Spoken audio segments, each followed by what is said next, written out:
Hi, this is Cayden from VIA Value Investing Academy. So I'm back. So I'm not going to introduce myself because the first video, second video, I already introduced myself. But by the way, just to let you know that all the videos are taken within my office, and the entire place is really brightly colored with various colors, and I have lots of toys. And right behind me, I have this Superman that I bought, which is quite expensive. And the reason why is these are like my assets, but they don't produce income. So if I put this back home, my wife is going to scold me. So the only place that I can put is inside my office. Yeah. So other than this, I have a lot of stuff. I have a Stormtrooper over there. Yeah, and many. And I have a Captain America shield, which is right at the back. So I really hope that one day he will just visit this humble place of mine.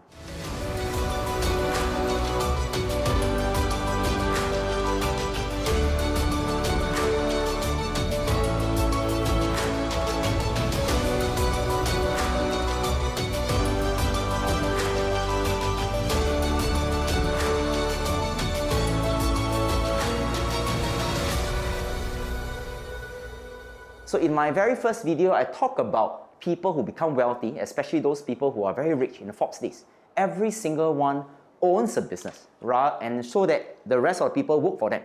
And if you are able to become a business owner, you'll be able to retire less than 42 years, or in fact, much lesser. Or some of you may even make your first million very quickly.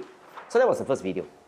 And in order for us to own a business, some people may argue that, hey, Cayden, there are different types of business, or different type of assets. And in the second video, I talk about there are two types of assets, predominantly the one that generates income or income generating assets, such as property, such as businesses and so on. And there are assets that don't produce income. For example, the gold, the stamp that you bought, the wine that we invest in, they don't. So why is it important for us to invest in assets that produce passive income? The moment we are able to invest in assets that produce passive income, and the moment this passive income is greater than expenses, then we become financially free. Not only that, in order for us to be richer, we can always use the passive income that we have, save a portion of it, deploy more, buy more assets, buy more properties and so on, so that these assets, as time goes, get bigger and bigger. And this passive income is going to get more and more, while this one stays the same. So now the question is, what kind of income producing assets can we invest in? And in the second video, I mentioned that, today, I'm going to share with you one type of businesses or income generating assets. If you're able to invest in it, whatever income you're going to generate in the next 1 year, or passive income generate in the next 1 year, is going to far supersede whatever your peers is going to generate in the next 8 years in total. And this income generating assets or business that I'm going to share with you today is called ETF, or sometimes people call it exchange traded funds. So what is an ETF, or what are ETFs? Let me give you a very short history. Many years ago, when stock exchange first started, usually when stock exchange first start to bloom in any countries, the number of companies in the stock exchange are usually very small. It could be 1, it could be 2, it could be 3. So as the years go by, more and more companies become publicly listed in a stock exchange. So years back, academics wanted to have a feel of, are the share price of this public listed company, are they predominantly going up or going down? So in order for them to do it, what they do is they take the stock price of very big companies. For example, they may take 30 companies, they may take 500 companies, and they take every of this stock price and then they average it out. When they average out, there's only one number. Now, if this average number goes up, that means predominantly most of the stock prices are going up. If this stock price go down, then predominantly most of the share prices are going down. So when the share prices go up, represented by this average number, people call it a bullish or a bullish run. And why they call it bullish? Because bulls has two horns, and the horns point upwards. So when they want to kill a prey, they will hook their hooks upwards. So it's bullish. On the other hand, when the share prices are going down, they use another term, and it's called bearish. Why? Because the bear, when they want to kill an animal, the hand goes this way, up to down. So have you come across a bear that goes this way? No, it's going this way. So it's bearish. So bullish and it's bearish. So they decided to give a name to this average number. So what's the name of this average number? They call it an index. So if the index goes up, it's bullish. If the index goes down, it's bearish.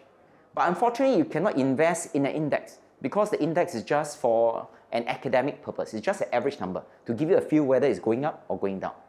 So as the years go by, their fund managers was thinking, hey, maybe we can give an opportunity for retail investors to invest something related to an index. So they start a fund that mirrors after this index, and they call it an index fund. So you can invest in an index fund, but you cannot invest in an index. Now, which means that let's say the index has Apple, the company called Apple, and this index has 2% of Apple. So then this index fund will have 2% of Apple. So if this fund has, let's say, SIA in it, and this SIA is 1%, takes up 1% of the entire index, then this index fund will have 1% of this SIA. Which means if this index goes up, the stock price of this index fund will also go up because they mirrors after each other. And if this index goes down, the index fund also goes down because it mirrors after this index. So sometimes, other than call it an index fund, they decided to give another name. And this name is called ETF, which is what we have shared later on, and it's exchange traded funds. So there are many types of ETF in the world. In Singapore, the most common one is STI ETF. STI stands for Straits Times Index. And in this Straits Times Index itself, there are 30 blue chip companies or big companies. So this STI ETF will mirror after this STI, Straits Times Index. When STI goes up, STI ETF goes up. And the next type of index, which is in the US, for example, is S&P 500. Now give a guess. From the index alone, how many companies does this S&P 500 represent? Yeah, you're right. It's 500 companies. That's why it's called S&P 500. So remember, you cannot invest in S&P 500, but you can invest in S&P 500 index fund. And of course, there are other index funds as well. There's a Nikkei 225. Give a guess, which country? Japan. And there's also this Hang Seng Index. Which country? Hong Kong. So right now, after understanding that, oh, there's this index and this index fund. So is index fund really that good? And if it's really that good, how do you invest in an index fund? So, in the next video, I'm going to share with you how you can set up an autopilot mechanism so that you can invest in this index fund. Such that, back to the very beginning, whatever passive income you're going to generate in the next 1 year is going to far supersede whatever your friends is going to generate in the next 8 years in total.